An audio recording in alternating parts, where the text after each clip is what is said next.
Bonsoir, c'est parti pour une nouvelle semaine de TVR Soir, votre rendez-vous quotidien entièrement consacré à l'actu en Ille-et-Vilaine. Nous évoquerons dans cette édition notamment le classement des salles et équipements sportifs utilisés par les scolaires avec notre invité prof d'EPS Samy Amrouni du SNEP FSU, le syndicat à l'initiative de cette grande enquête en Bretagne.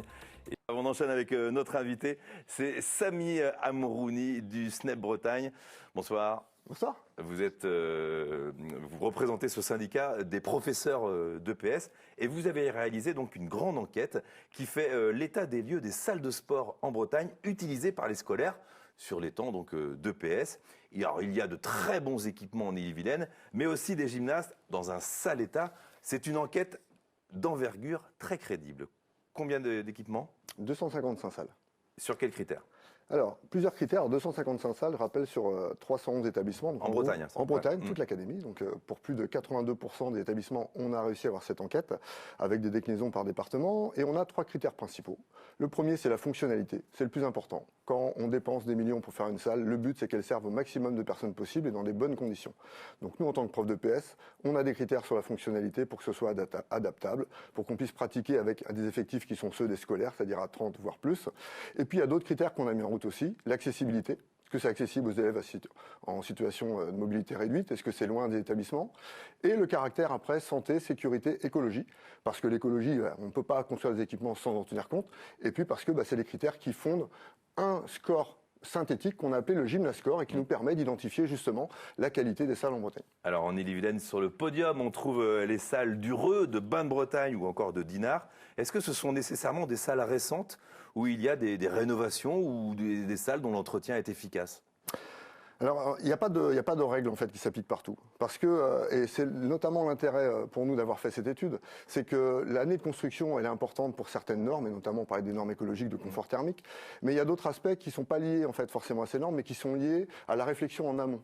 Et nous, ce qu'on apporte vraiment dans cette étude, c'est tous les aspects qui sont liés à la maîtrise d'usage, c'est-à-dire l'expertise qu'on peut apporter en tant qu'usager des installations. Donc des choses toutes simples, hein, la traçabilité, les traces au sol, les lignes selon les sports, sont pas adaptées aux scolaires ? Et sont pas toujours pensées.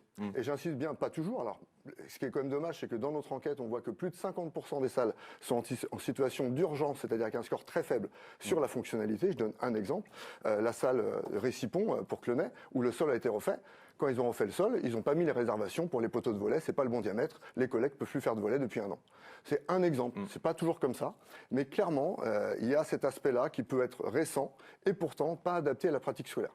A contrario, par rapport au podium, il y a une salle à Rennes qui s'appelle la salle Château Giron-Landry, je ne sais pas si vous la connaissez, Ardoven-Chétrit, elle est utilisée par le collège à côté, alors là c'est la cata, c'est 7 sur 20, comment on peut en arriver là? Qu'est-ce qui cloche? Alors, si on en arrive à 7 sur 20, c'est une des notes les plus faibles. Ça veut dire que dans les 3 critères, il n'y a pas grand-chose qui va. Ça veut dire que c'est du côté de la fonctionnalité où les choses sont pas amovibles, il n'y a pas de tracé, il n'y a pas de hauteur suffisante. Mais en plus de ça, l'été, il fait super chaud, et maintenant je dirais presque au printemps, et en hiver, il fait très froid. Il y a des réservations qui sont pas efficaces. Pour bouger le matériel, c'est compliqué. Donc là, on a vraiment un summum. Mais il n'y a pas besoin d'aller au Landry. Il y a des établissements qui ont une note un peu plus élevée. Je prends l'exemple de la salle de Montbarreau, vers Villejean. Bon, très clairement, il faut choisir entre le chauffage ou parler aux élèves. Parce que si on met le chauffage, c'est extrêmement bruyant, donc on ne peut pas donner les consignes. Ouais.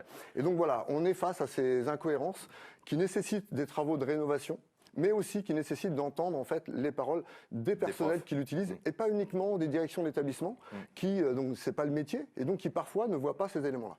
Vous avez le sentiment que les scolaires sont parfois oubliés, qu'on pense plutôt aux équipes qui viennent s'entraîner le soir de moyen ou de haut niveau, et alors qu'en journée, ces salles sont utilisées par des scolaires.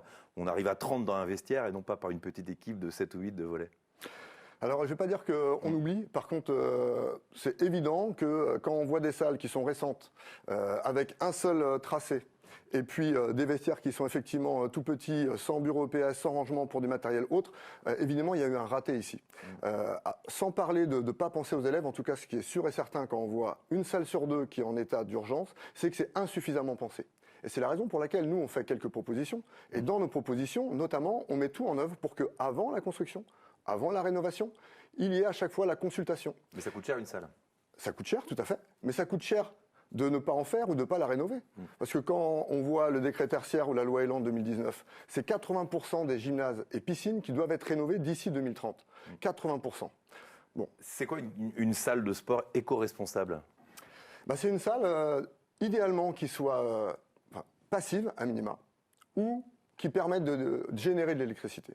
Donc ça veut dire que c'est dans les choix de construction, dans les choix des matériaux, dans les choix des matériaux d'isolation qu'on va faire, dans le choix de la récupération ou pas des eaux de pluie, de l'installation ou pas de panneaux solaires, de l'installation des luminaires, des LED ou autres. Eh bien, c'est dans ces éléments-là qu'on va pouvoir arriver à avoir des salles qui vont être à la fois fonctionnelles et éco-responsables. Et pour nous, on est obligé d'avoir les deux. Alors, on va sûrement vous entendre, puisque la dernière enquête date d'il y a 20 ans, en 2002. Vous avez depuis accompagné de nombreuses constructions de salles.